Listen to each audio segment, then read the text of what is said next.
নববর্ষটা বেশি সুন্দর নাকি আপনি? হ্যাঁ, সিঙ্গেলের কাছে নববর্ষ কেমন?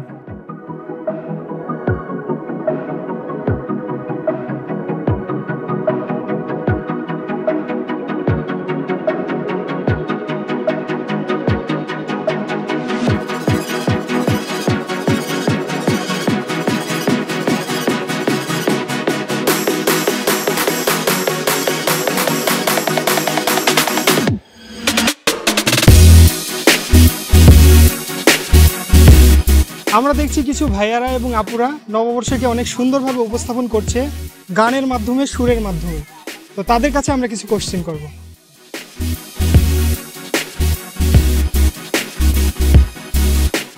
নববর্ষের শুভেচ্ছা আপু। আপনাকে নববর্ষের শুভেচ্ছা। আচ্ছা, আপনার কাছে আমার কোশ্চেন, নববর্ষটা বেশি সুন্দর নাকি আপনি?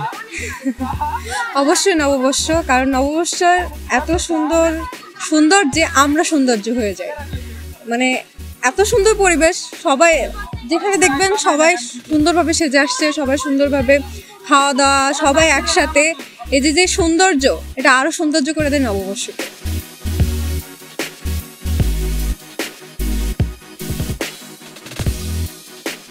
শুভ নববর্ষ আপু। শুভ নববর্ষ ভাইয়া। আচ্ছা, নববর্ষ আপনাদের কেমন কাটছে? অনেক ভালো কাটছে, বন্ধু বান্ধব সবাই মিলে অনেক মজা করছি ক্যাম্পাসে।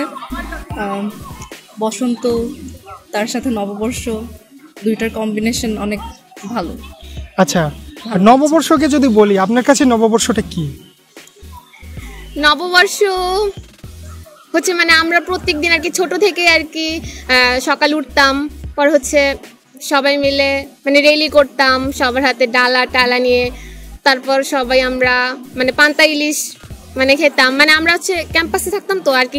নববর্ষ মানে এইভাবেই আর কি। আচ্ছা, এইটা নিয়ে যদি একটা কোশ্চেন করি যে আমরা সবাই জানি যে ফ্যাসিস্টের পতন হয়েছে, শেখ হাসিনা। তো এই ফ্যাসিস্ট পতনের পর নববর্ষটাকে আপনারা কিভাবে উপভোগ করছেন? সত্যি বলতে এবার নববর্ষটা আসলে অন্যরকম। এবার নববর্ষটা খুব ভাল লাগছে, বন্ধুদের সাথে ঘুরতেছি। আর ফ্যাসিস্ট পতনের পর যেহেতু এটা আমাদের প্রথম নববর্ষ, আসলেই খুবই অন্যরকম।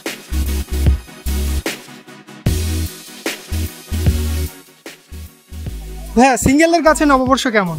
আসলে সিঙ্গেলদের কাছে নববর্ষটা খুবই দুঃখজনক, কারণ তাদের কাছে পান্তা আছে কিন্তু ইলিশ নাই, এরকম ব্যাপারটা। আসলে তারা সারাদিন ঘুমায়, সকালবেলা উঠেও না। তাদেরকে আমি দুপুরবেলা উঠতে দেখছি, উঠে খালি খাওয়া দাওয়া করে আবার ঘুম দিচ্ছে। আচ্ছা, আপনি কি সিঙ্গেল? অবশ্যই আমি তো সিঙ্গেল। আপনি বললেন যে সিঙ্গেলরা ওঠে না, ঘুমায়, আপনি কেন ক্যাম্পাসে? আসলে ব্যাপারটা হচ্ছে আজকে আমার ফ্রেন্ডদেরকে ইনভাইট করা হয়েছে, তো তারা হচ্ছে বাইরে থেকে আসে। ভাইয়া অনেক জোর জবরদস্তি, ভাইয়া বিষয়টা একটু হাইড করতে চাচ্ছে। না না না, হাইড করো না ভাই, কি জবরদস্তি।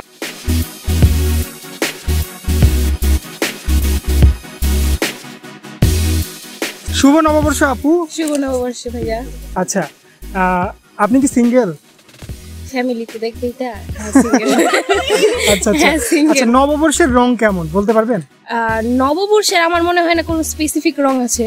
আচ্ছা, যার যেটা ভালো লাগে। আমার মনে হয় লাল সাদা যেহেতু পরা হয়, সেহেতু লাল সাদাই সবার হওয়া উচিত।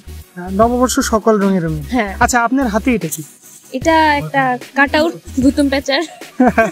এইটা নববর্ষের সাথে কিভাবে রিলেটেড? আমার মনে হয় যেহেতু নববর্ষের কোনো স্পেসিফিক রং নেই, এটার মধ্যে কোনো রং নেই, মানে স্পেসিফিক কোনো রং নেই, সব কালারফুল। তো মনে হয় যে ও কালারফুল, নববর্ষ কালারফুল, দুইটা ভালো যায়।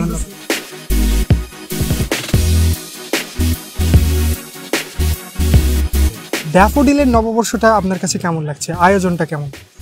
প্রতি বছর ব্যস্ততার কারণে আসলে ড্যাফোডিলের নববর্ষের প্রোগ্রামগুলোতে আমার থাকা হয় না, বাট এই বছর আমি একটু অ্যাটেন্ড করতে পারছি। দেখলাম যে ড্যাফোডিল আলপনার ব্যবস্থা করছে, কনসার্টের আয়োজন করা হয়েছে। এছাড়াও যারা নতুন উদ্যোক্তা আছে তরুণ, তারা হচ্ছে তাদের ফুড স্টল দিছে। এছাড়া আরও নানা ধরনের আয়োজন করা হয়েছে। সবাই নতুন নতুন ড্রেসে মানে বৈশাখীর সাজে বেরোইছে।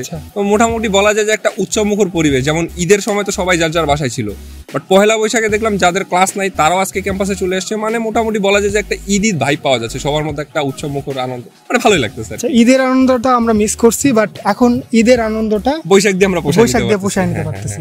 অসংখ্য ধন্যবাদ আপনাকে। Thank you.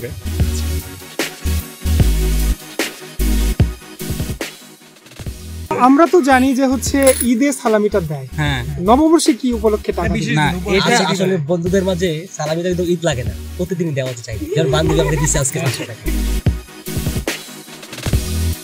এভাবেই পয়লা বৈশাখ টিকে থাকুক হাজার বছর ধরে, বয়ে আনুক আনন্দ।